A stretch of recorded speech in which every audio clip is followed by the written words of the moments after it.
Bismillahirrahmanirrahim. Assalamualaikum warahmatullahi wabarakatuh. Halo anak-anakku sekalian. Berjumpa lagi dengan saya Miss Yatni di pembelajaran Bahasa Indonesia. Hari ini Miss Yatni akan menjelaskan tentang teks laporan pengamatan.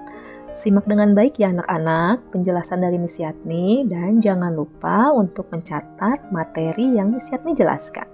Selamat menyaksikan.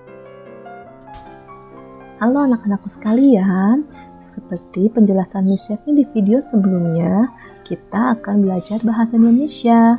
Tema kita kali ini adalah selamatkan makhluk hidup.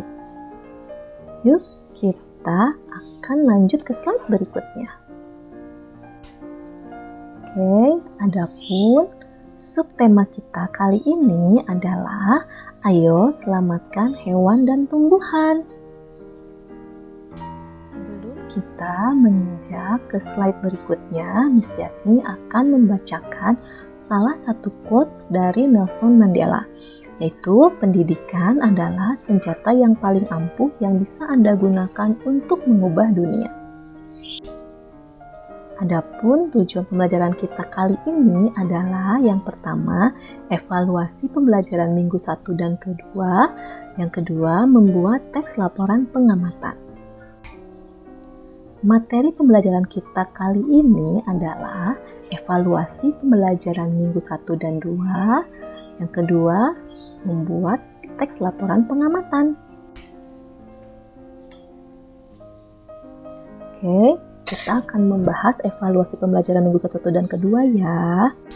Di sini Miss Yatni sudah mengevaluasi tugas-tugas dari anak-anak. Anak-anak jangan lupakan untuk penulisan huruf kapital di awal kalimat. Oke, yang kedua penulisan tanda titik, tanda baca di titik di akhir kalimat. Selalu Miss Yatni ulang-ulang untuk tidak melupakan ketika anak-anak sudah membuat suatu kalimat, jangan lupakan tanda titik di akhir kalimat karena itu menandakan bahwa anak-anak sudah menyelesaikan suatu kalimat. Yang ketiga, penulisan tanda baca hubung. Seperti ini ya anak-anak yang seharusnya. Selanjutnya kita akan membahas mengenai ide pokok dan kesimpulan. Di bawah ini Miss Yatni akan membacakan sebuah contoh dari ide pokok. Sampah plastik sangat berbahaya jika dibuang sembarangan. Sampah plastik tidak bisa membusuk. Ini berarti sampah plastik tidak dapat didaur ulang oleh alam. Jika terbawa oleh air sungai akan mengganggu ekosistem. Banyak makhluk hidup yang mati karena menelan sampah plastik. Kira-kira jawabannya yang mana ya anak-anak? Ide pokok dari bacaan tersebut. Betul, jawaban yang betul adalah yang C. Selanjutnya, kita akan membahas tentang kesimpulan. Bacalah dan tentukan kesimpulan berikut ini. Walaupun dianggap sebagai gulma, eceng gondok juga mempunyai manfaat. Eceng gondok dapat dijadikan peluang usaha sebagai bahan dasar kerajinan tangan. Bagian tumbuhan eceng gondok yang sudah dikeringkan ternyata bisa dimanfaatkan sebagai bahan baku pembuatan tas, kompor, sandal, keranjang, letakan gelas, tikar, dan sebagainya. Akhir-akhir ini, eceng gondok juga banyak dimanfaatkan untuk mendukung industri mebel, yakni sebagai pengganti rotan yang harganya semakin melangit. Jawabannya apa ya anak-anak? Betul, jawabannya adalah yang A. Oke, semoga dengan penjelasan seperti ini, anak-anak akan lebih mengerti mengenai ide pokok dan kesimpulan. Kita akan membahas tentang teks laporan pengamatan. Apa sih teks laporan pengamatan? Teks laporan pengamatan adalah teks yang berfungsi untuk mendeskripsikan atau mengklasifikasikan sebuah informasi. Kemudian, ciri-ciri teks laporan pengamatan adalah 1. Bersifat objektif, 2. Objek yang diamati ialah objek tunggal, 3. Berdasarkan fakta. Struktur teks laporan pengamatan adalah pernyataan umum yang memberikan informasi umum hal-hal yang akan diamati atau dilaporkan. Yang kedua, definisi bagian inti dari hasil pengamatan yang dilakukan. Dan yang ketiga adalah simpulan atau ringkasan umum yang dilaporkan. Berikut ini adalah contoh teks laporan pengamatan. Kita bacakan bersama-sama ya. Kita akan ada teks laporan pengamatan tentang bunga bangkai. Bunga bangkai merupakan salah satu tanaman langka yang terdapat di Indonesia. Ia memiliki nama lain yaitu Rafflesia arnoldi. Ukurannya sangat besar dan dapat menjulang tinggi hingga 4 meter.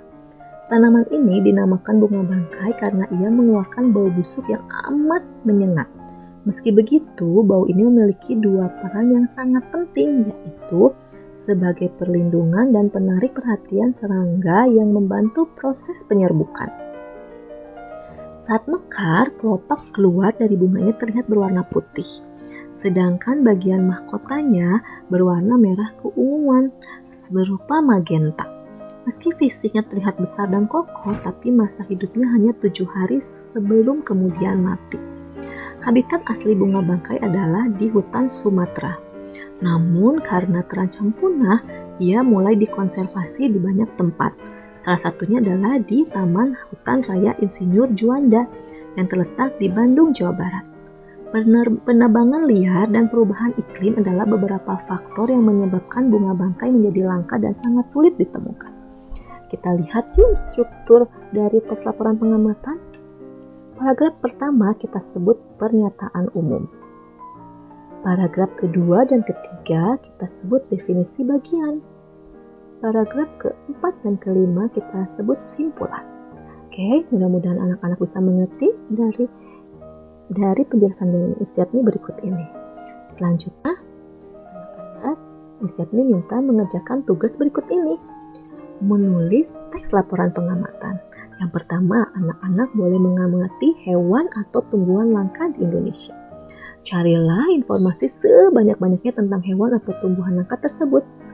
Carilah informasinya berupa habitat hewan atau tumbuhan langka tersebut, mengapa punah hewan dan tumbuhan tersebut, dan upaya pemerintah dalam melindungi hewan dan tumbuhan langka tersebut. Yang keempat, tulislah laporan pengamatanmu ke dalam beberapa paragraf. Perhatikan kalimat dan tanda baca yang benar saat menulis teks laporan dan sertakan gambar dalam teks laporan pengamatan. Selamat mengerjakan. Sumber pembelajaran. Tematik terpadu selamatkan makhluk hidup penerbit Erlangga. http://dapurimajinasi.blogspot.com dan http://www.studiobelajar. Terima kasih. Sampai jumpa lagi. Terima kasih anak-anakku sekalian karena sudah menyaksikan penjelasan Miss Yatni dengan penuh saksama.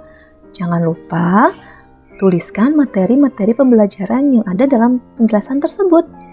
Terima kasih dan sampai jumpa. Wassalamualaikum warahmatullahi wabarakatuh. Tetap sehat, tetap semangat, dan tetap sekolah.